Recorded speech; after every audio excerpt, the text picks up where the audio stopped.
Feel the real fear with us. প্রিয় listeners, আসসালামু আলাইকুম। আশা করি সবাই ভালো আছেন, সুস্থ আছেন। আফরান দ্য হরর ওয়ার্ল্ডের প্রতি শনিবারের আয়োজন রিমেম্বারিং স্টোরিজের আজকের এপিসোডে সকলকে স্বাগত জানাচ্ছি। আমার বলা বিভিন্ন সময়ে পুরাতন ঘটনাগুলোর সমন্বয়ে আমরা রিমেম্বারিং স্টোরিজের এপিসোড সাজিয়ে থাকি। আজকে আপনাদের জন্য একটি স্টোরি নিয়ে হাজির হয়েছি। এই ঘটনাটি আমি অনেক আগে ভূত এফএমে শেয়ার করেছিলাম। 2013 সালের পর যখন আমি ভূত এফএমে আস্তে আস্তে রেগুলার হতে শুরু করি, এই সময়ের একটি ঘটনা এখন আপনাদের সাথে শেয়ার করব। চলুন মূল ঘটনাতে চলে যাই। ঘটনাটার সময়কাল মহান মুক্তিযুদ্ধের আগের সময়ে, আর ঘটনাটি যার কাছ থেকে সংগ্রহ করেছিলাম উনি একজন ইমাম সাহেব। ওনার নাম যতদূর মনে পড়ছে তার নাম মোহাম্মদ আব্দুর রাজ্জাক। ওনার বাড়ি ছিল রংপুর এলাকায়। 1980 সালের পর উনি রাজবাড়ী জেলায় আসেন এবং স্থানীয় একটি মসজিদে ইমামতি করতে থাকেন। আমি যখন এই ঘটনাটি সংগ্রহ করেছিলাম, ওই ঘটনাটি প্রচারের মোটামুটি আরও আগেই উনি মারা গিয়েছিলেন। তো উনি আসলে যার কাছে ঘটনাটি বলেছিলেন, আমি তার কাছ থেকে ঘটনাটি সংগ্রহ করেছিলাম। আর ওই ইমাম সাহেবকে আমি নিজেও দেখেছিলাম, কিন্তু ওইভাবে কখনো কথা হয়নি। তো চলুন মূল ঘটনা শুরু করি। ওনার বয়স যখন 24 কি 25 বছর, ঠিক এমন একটা সময় ঘটনাটি ঘটেছিল। আর উনি তখন রংপুরের প্রত্যন্ত এক এলাকায় মসজিদে ইমামতি করতেন। একবার কি হলো যে দিনের বেলাতেই, বেলাটা দুপুরের ঠিক পরে, ওনার কাছে স্থানীয় কয়েকজন লোক এলো যে একটি লাশের গোসল করাতে হবে। তো উনি গেলেন। যাওয়ার পর দেখলেন যে বাড়ির সবাই কান্নাকাটি করছে। বাড়ির মধ্যে একটা থমথমে অবস্থা। মৃত্যু হলে তো একটা থমথমে অবস্থা তো বাড়িতে থাকেই, কিন্তু বাড়িটার অন্যরকমের একটা থমথমে অবস্থা। সবার মধ্যে একটা আতঙ্ক, এরকম একটা ভাব। কেউ কান্নাকাটি করছে, কেউ করছে না, কেউ একজন আরেকজনকে দোষারোপ করছে। তো উনি আসলে ঠিক বুঝতে পারছিলেন না যে ব্যাপারটা কি। আর উনি যেখানে গিয়েছিলেন ওইখানে যাওয়ার সময় ছোট্ট একটা নালা পাড়ি দিতে হয় নৌকায় পাড়ি দিয়ে তারপর ওই গ্রামে গিয়েছিলেন। তো উনি সেখানে যান। যাওয়ার পরে এই অবস্থা দেখেন। উনি যখন লাশের উপর থেকে কাপড় সরিয়েছেন, খুব আতঙ্কগ্রস্ত হয়ে পড়েন। উনি দেখেন লাশের চোখ দুটি অনেক বড় বড় করে খোলা এবং জিহবা প্রায় আধ হাতের মতো বের হয়ে এসেছে। মানে মানুষের জিহবা তো এত বড় নয়, কিন্তু জিহবার শেষ প্রান্তটাও মনে হচ্ছে তার মুখ দিয়ে বের হয়ে এসেছে। গলার কাছে কালো দাগ পড়ে আছে। তো উনি জিজ্ঞাসা করলেন যে লাশের এই অবস্থা কেন? তখন সবাই বলল যে পরিবারের কয়েকজনের সাথে রাগারাগি করে এই ছেলেটি সুইসাইড করেছে। তো তখনকার সময়ে আসলে যোগাযোগ ব্যবস্থা তো এত ভালো ছিল না। সাধারণত কেউ যদি আত্মহত্যা করে পোস্টমর্টেমের ব্যাপারটা চলে আসে সামনে। আর এত প্রত্যন্ত একটি এলাকা, সেখানে আসলে পুলিশ ঠিকঠাক মতো পৌঁছানো বা পুলিশকে সেখান থেকে গিয়ে খবর দেয়া, এটা অনেক কঠিন একটি ব্যাপার ছিল। সবাই যেহেতু নিশ্চিত ছিল সে সুইসাইডই করেছে রাগারাগি করে, এই জন্য কেউ তাকে হত্যা করতে পারে এই চিন্তাটি কারোই মাথায় আসেনি। আর সে আসলে সুইসাইডই করেছিল বলে জানা যায়। তো এই কারণে আসলে খুনের যে ব্যাপারটা, এটা কারো মাথায় আসেনি। এই জন্য পুলিশ বা থানায় গিয়ে কেউ কোনো তথ্য দেওয়ার প্রয়োজনীয়তা বোধ করেনি। এই জন্যই হয়তোবা লাস্টের পোস্টমর্টেম করা হয়নি। তো ইমাম সাহেবের দায়িত্ব পড়ল। ইমাম সাহেব একজন তরুণ টকবকে যুবক। উনি লাশের এই ধরনের অবস্থা দেখে কিছুটা আতঙ্কগ্রস্ত হলেও উনি সাহস করে লাশটির গোসল দেন, জানাজা পড়ান। ঠিক আসরের নামাজের পর জানাজা হয়ে যায় এবং মাগরিবের আগেই দাফন কাফন শেষ করে উনি আবার মাগরিবের আগেই ওনার মসজিদে চলে আসেন। সব কিছু স্বাভাবিক। 3-4 দিন পর একদিন আসরের নামাজের পর ওই যেই বাড়িতে উনি লাশ গোসল করাতে গিয়েছিলেন, সেই বাড়ির কয়েকজন পরিচিত কয়েকজন যাদেরকে উনি দেখেছেন তারা এসেছেন। এসে বলেন যে হুজুর খুব একটা সমস্যার মধ্যে আছি। তখন হুজুর জিজ্ঞেস করেন বলুন কি সমস্যা। তখন উনি বলেন, মানে ওই লোকরা বলেন যে আপনি যে লাশটিকে গোসল করে এসেছিলেন ওই লাশটি তো মূলত একটা সুইসাইডের লাশ ছিল, আমাদেরই আত্মীয় ছেলেটি। তো ছেলেটি মারা যাবার পর একদিন মোটামুটি সব স্বাভাবিক ছিল, তারপর থেকে ওই বাড়িতে কিছু অস্বাভাবিকতা লক্ষ্য করা যাচ্ছে এবং আমরা খুব আতঙ্কগ্রস্ত। তখন হুজুর জিজ্ঞেস করেন যে কি হয়েছে মূলত, মানে কেন তারা আতঙ্কগ্রস্ত। তখন তারা বলেন যে রাতের বেলা টিনের চালের উপরে হাঁটাহাঁটির শব্দ। টিনের চাল তো পাতলা চাল ছিল, যখন ওই টিনের চালের উপরে মানুষের মতো কিছু একটা হেঁটে যায়, এমন করে টিনের চালে করাত করাত করাত করে শব্দ হয় যে ওই যে পা যে দেবে যাচ্ছে টিনের চালের উপরে, ঘরের ভিতরে থেকে সেটা দেখা যায়। কারণ হলো ওই ঘরে কোনো সিলিং ছিল না, জাস্ট খালি টিনের চাল ছিল। তখন ওই গ্রামের মানে যারা লোকজন তাদেরকে যখন বলা হয় যে এই সমস্যা, রাতের বেলা কে যেন হেঁটে যায়, তখন সকলে মনে করেছিল এটা চোর। শুরুর দিকে চোর মনে করে ঘর থেকে বের হয়েছে, এসে দেখে কেউ নাই, চালের উপরে কেউ নাই, এই কারণেই মনে করেছে চোর, যে মানুষের উপস্থিতির খবর পেয়ে চলে গেছে। কিন্তু কথা হচ্ছে যে টিনের চালের উপরে হেঁটে যাচ্ছে একটা মানুষ। যখন ঘরের ভিতরকার লোকজন বের হয়ে আসবে তখন সে চাল থেকে তো দ্রুত হেঁটে বা দৌড়ে তো কোনো একটা জায়গা দিয়ে নেমে চলে যাবে, তাহলে দ্রুত হাঁটার তো একটা শব্দ, যেমন আমাদের চালের উপরে যদি কোনো কুকুর বা বিড়াল ওঠে, বিড়াল যদি উঠে হাঁটাহাঁটি করে, আমরা যদি ধাওয়া করি তাহলে ধাওয়া খেয়ে সে দ্রুত দৌড় দিয়ে নেমে চলে যাবে, তাই না? কিন্তু মানুষ যখন ওই চোর চোর করে ঘর থেকে বের হয়ে আসে, আসার পরে কিন্তু দেখে কেউ নেই, তাহলে ওই দ্রুত হাঁটার শব্দটাও নাই, মনে হচ্ছে ঘর থেকে মানুষ বের হওয়ার সাথে সাথে ওই জিনিসটাও মিলিয়ে গেছে। তো এরকম করে প্রথম দিন হয়েছে, দ্বিতীয় দিন হয়েছে, তৃতীয় দিন গ্রামের কয়েকজন তারা চিন্তা করেছে যে ওই বাড়িতে রাতের বেলা চালের উপর কে হাঁটে, এইটা গোপনে তারা দেখবে। এখন বাড়ির লোকজন যদি বাইরে বসে ওত পেতে থাকে তাহলে তার বোঝা যাবে না, মানে হয়তো বা টের পেয়ে যেতে পারে চোর যে বাড়ির লোকজন পাহারা দিচ্ছে। এই জন্য বাড়ির লোকদেরকে বলা হয় তোমরা ঘুমাবা, আমরা পাহারা দেব। তো ভালো কথা, দুজন লোক তারা খুব গোপনে একটা নির্দিষ্ট জায়গায় বসে আছে যে কে ওই চালের উপর আসে রাতের বেলা। তো তারা দুজন বসে আছে, বসেছে রাত আনুমানিক প্রায় 1টার দিকে। তখন তো আসলে তাদের হাতে ঘড়ি ছিল না, মানে যতটুকু বর্ণনা পাওয়া যায় রাত আনুমানিক 1টার দিকে নাকি হঠাৎ করে ওই চালের উপর শব্দ হচ্ছে। এখন ওই যে দুইজন, ওরা দুইজন টিনের চালের উপর শব্দ শুনতে পাচ্ছে, তখন হাতে টর্চ লাইট ছিল তাদের। ওই সময় যে টর্চ লাইটগুলো পাওয়া যেত আর কি, খুব কম থাকতো গ্রামের লোকদের কাছে ওই সময় টর্চ লাইট। তো ওই টর্চ লাইট একজন জ্বালান, জ্বালিয়ে দেখেন টিনের চালের উপরে কেউ নাই, কিন্তু ওই চালের উপর যে হেঁটে যাওয়ার যে শব্দ, টিনের উপর করাত করাত করে যে শব্দ হচ্ছে, এই শব্দটা ঠিকই হচ্ছে। তখন ওই দুইজন লোক খুবই ভয় পান, ওনারা বুঝতে পারেন এটা স্বাভাবিক কোনো ব্যাপার নয়।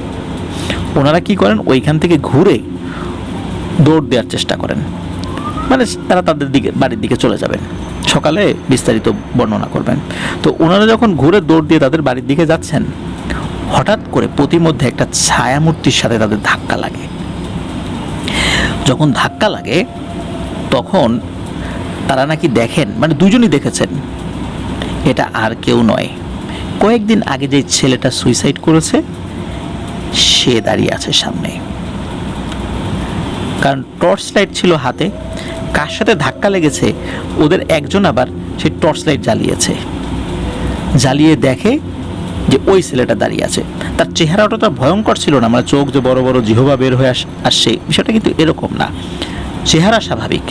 কিন্তু টর্চ লাইট যখন মেরেছে তখন ওরা দুজনেই দেখছে যে ওই ছেলেটি তাদের দিকে তাকিয়ে মিটমিট করে হাসছে, মানে হাসির মধ্যেও ভয়ঙ্কর কোনো ব্যাপার ছিল না, হাসির মধ্যে ভয়ঙ্কর ব্যাপার থাক বা না থাক, একজন মৃত মানুষকে যাকে চোখ বড় বড় জিহবা বের করা অবস্থায় লোকজন দেখেছে, যাকে গোসল দেওয়া হয়েছে, জানাজা পড়িয়ে দাফন করা হয়েছে, সেই লোকটি রাতের বেলা সামনে দাঁড়িয়ে আছে।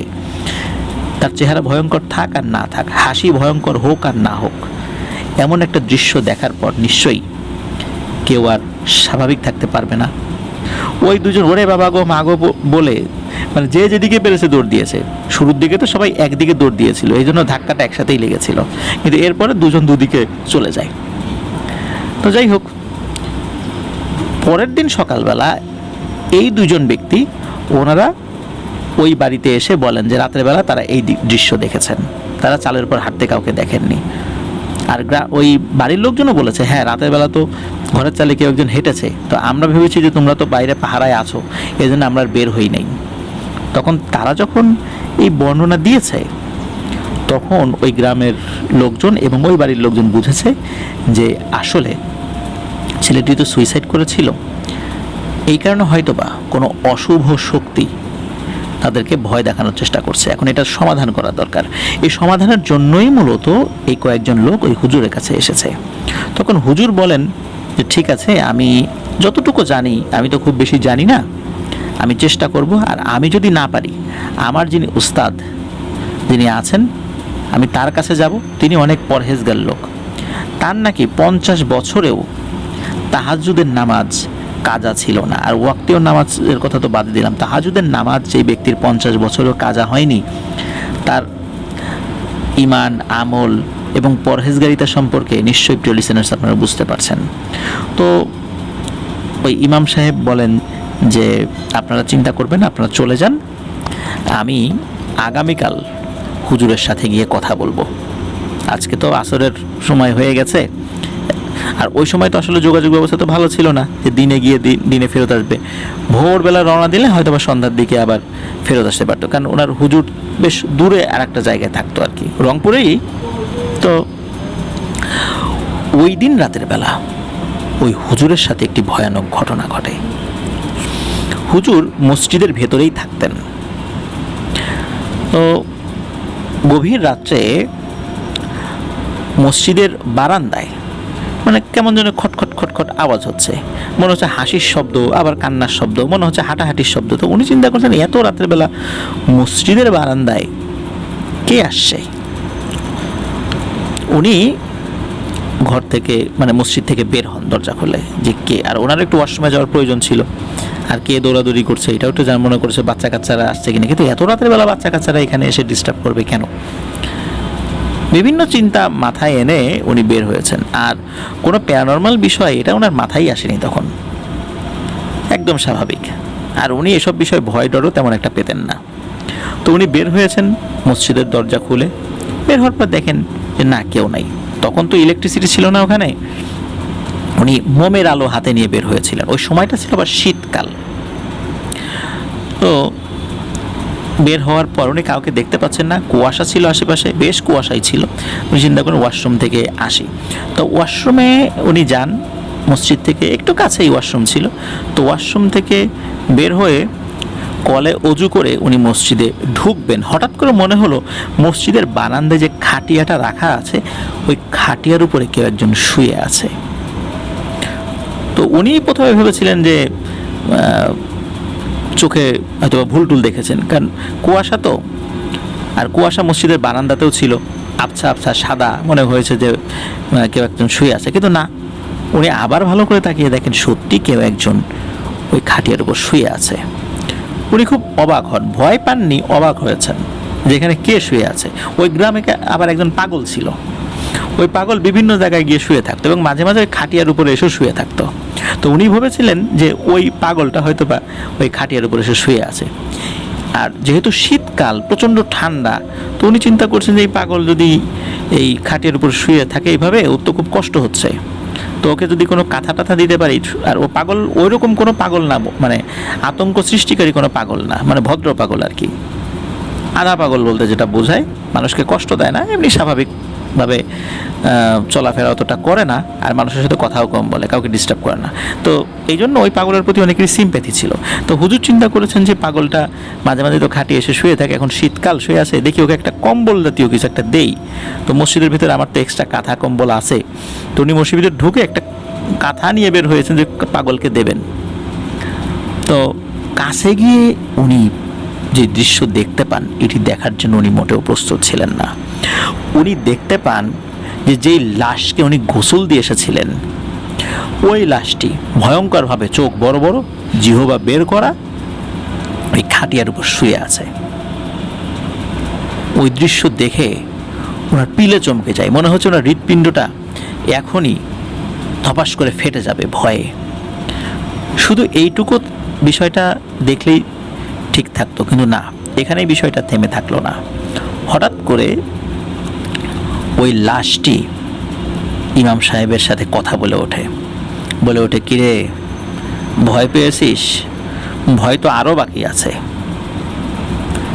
তোকে যেন ওই বাড়ির আশেপাশে কখনো না দেখি।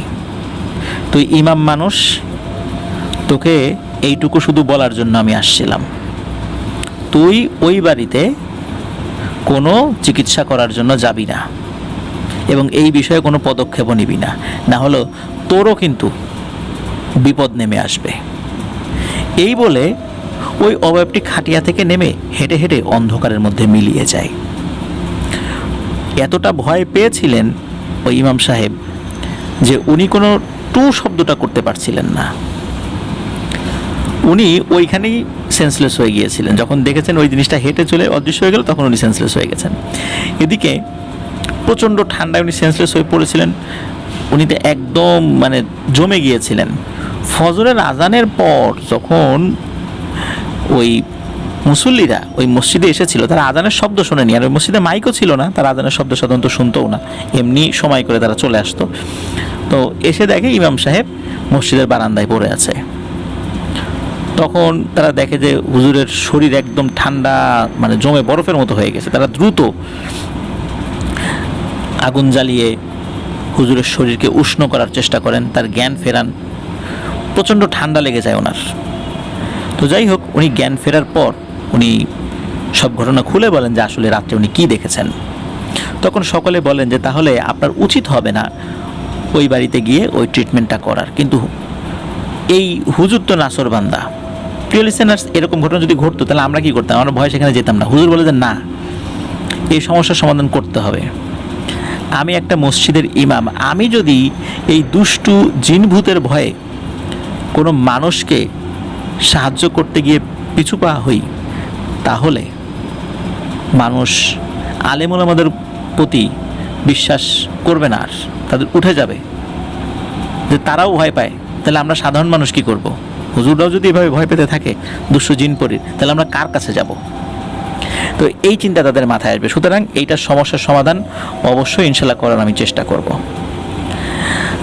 তখন বেশ কয়েকজন মুসল্লি নিষেধ করেছিলেন, তা সত্ত্বেও উনি এই অসুস্থ শরীরেই, যেহেতু ঠান্ডা লেগে গিয়েছিল, জ্বর চলে এসেছিল, ভয় পেয়েছিলেন, এই অসুস্থ শরীরেই সকালবেলা উনি ওনার ওস্তাদের কাছে যান। ওস্তাদের কাছে গিয়ে সব ঘটনা খুলে বলেন। উনি যখন ওস্তাদের কাছে সব ঘটনা খুলে বলেন, তখন তিনি উস্তাদ খুব খুশি হন যে হ্যাঁ, সত্যি আমি একজন যোগ্য ছাত্র তৈরি করতে পেরেছি। তুমি ভয় পাও নাই, এবং তুমি মানুষকে উপকারের জন্য যে আমার কাছে এসেছো এই অসুস্থ শরীর নিয়ে, আমি খুব খুশি হয়েছি। আমি দোয়া করি তুমি আরও অনেক বড় হও। আর যেহেতু তুমি যে সমস্যা নিয়ে আসছো, তোমার ইনশাল্লাহ কোনো চিন্তা করতে হবে না, আমি যাব তোমার সাথে, চলো।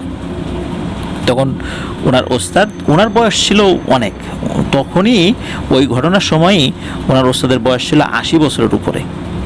তখন উনি কিছু কিছু জিনিস সাথে নিয়ে তার ছাত্রের সাথে বের হয়ে যান। তো বের হয়ে ওই ছাত্রের যে মসজিদ, সেই মসজিদে আসেন। মাগরিবের নামাজের সময় চলে এসেছিলেন, মাগরিবের নামাজ একসাথে পড়েন। আর ওই হুজুর বলে রেখেছিলেন যে এশার নামাজের পর ওই বাড়িতে আমি যাব, এবং যেই ঘরে ওই ছেলেটি সুইসাইড করেছিল, সে কোনো গাছে সুইসাইড করেনি, ঘরের মধ্যে করেছিল আর কি। তো ওই ঘরে আমি থাকব, দেখি কে আসে ওই বাড়িতে আর এসে কি করে, ওর সাথে আমার মোকাবেলা হবে। তখন ওই যিনি ওস্তাদজি, উনি মাগরিবের নামাজের পরে অপেক্ষা করতে থাকেন। ওই গ্রামের কয়েকজন লোক আসে, মানে ওই বাড়ির লোক এবং ওই গ্রামেরই আর কয়েকজন লোক, যেই গ্রামে আর কি এই সমস্যাটা সৃষ্টি হয়েছিল। আসার পর এশার নামাজের পরে ওনারা আসেন, তারপর ওই বাড়িতে যান। ওই বাড়ির লোকজনও খাওয়া দাওয়ার আয়োজন করেছিল, খাওয়া দাওয়া করেন। তখন ওই হুজুর ওই তার সাথে যে আরও কয়েকজন লোক ছিল তাদেরকে বলেন যে আমার যেই শিষ্য বা ছাত্র এখানে আছে, আপনারা একটা কাজ করেন, ওকে আপনাদের কারো একজনের বাড়িতে নিয়ে যান, ওর এখানে থাকার প্রয়োজন নাই, যা করে আমি করব। যদিও ওনার ছাত্র রাজি হচ্ছিলেন না, কারণ ওস্তাদজিকে এইভাবে রাতের বেলা একা ফেলে রেখা যাওয়া। কিন্তু উনি বলেন যে বাবা, তোমার এখনও অনেক কিছু দেখার বয়স হয় নাই, যা দেখেছো এইটুকুর মধ্যেই সীমাবদ্ধ রাখো, ইচ্ছা করে এসব জিনিস দেখার প্রয়োজন নাই। তুমি ভয় পাবা, আমি যেটা বলছি সেটা শোনো, যখন বয়স হবে, পরিপক্ক হবা, তখন অনেক কিছুই তুমি দেখতে পাবা, এখন যাও। যেহেতু ওনার ওস্তাদ তাকে নির্দেশ করেন তাকে ওখান থেকে চলে যাওয়ার, এই জন্য স্থানীয় একজন লোকের বাড়িতে তাকে নিয়ে যাওয়া হয়। এদিকে উনি রাতের বেলা একা একা শুয়েছিলেন, আর রাত গভীর হলেই যে ওই জিনিসটার আবির্ভাব হবে সেটি ওই হুজুর বা ওস্তাদজি জানতেন। কারণ হচ্ছে ওই রাতটা কাকতালীয়ভাবে অমাবস্যার রাত পড়ে গিয়েছিল। উনি যেদিন এসেছেন ওই রাতটা ছিল অমাবস্যার রাত। তো যাই হোক, অপেক্ষা করছেন। রাত আনুমানিক 2-2:30টার দিকে হঠাৎ করে মনে হলো যে ওই বাড়ির চারদিকে যে গাছ গাছালি আছে, প্রচণ্ড ঝড়ে সেটা ভেঙে পড়ার উপক্রম। অথচ ওই সময় শীতকাল ছিল, ঝড় হওয়ার প্রশ্নই আসে না। বাড়ির লোকজনও বুঝেছিলেন এবং ওই ওস্তাদজিও বুঝেছিলেন এটা স্বাভাবিক কিছু না। কিছুক্ষণ ঝড়ো বাতাস হলো, এরপর ঝড়ো বাতাস থেমে গেল। হঠাৎ করে ধপাস করে একটা শব্দ হলো, মনে হলো ওই উঠোনের উপরে কোনো একটা জিনিস আছড়ে পড়েছে। তারপরে একটু হাঁটাহাঁটির শব্দ, মানে উঠোনের চারদিকে মনে হলো কেউ বড় বড় পায়ে ধপ ধপ শব্দ করে হাঁটছে। এরপরে থেমে গেল। থামার পর ওই ওস্তাদজি যেই ঘরে আছে, মানে যেই ছেলেটা সুইসাইড করছে যেই ঘরে আর কি, ওই ঘরের সামনে এসে বলল, এই তুই এখানে আসছিস কেন?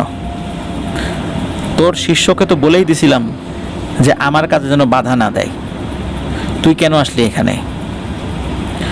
ওই হুজুর তখন ঘরের ভেতর থেকেই বলছে, আগে তুই বল, তুই এখানে কি চাস? তুই কেন আসছিস? এখানে তোর কি?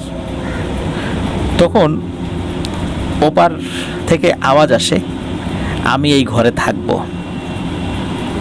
সুতরাং কেউ এখানে বাধা সৃষ্টি করতে পারবে না, যেই বাধা দেবে তাকেই আমি শেষ করে দেব, আমার ক্ষমতা সম্পর্কে তোদের জানা নাই।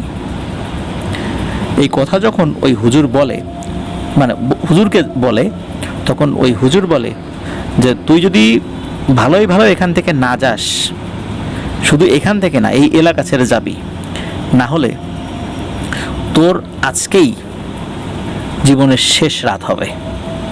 এই কথা শোনার সাথে সাথে ওই যে বাইরে থাকা যে ভয়ঙ্কর অশুভ শক্তি, সে প্রচণ্ড ক্ষিপ্ত হয়, রাগে গড় করতে থাকে, সিংহের মতো একটা গর্জন দেয়।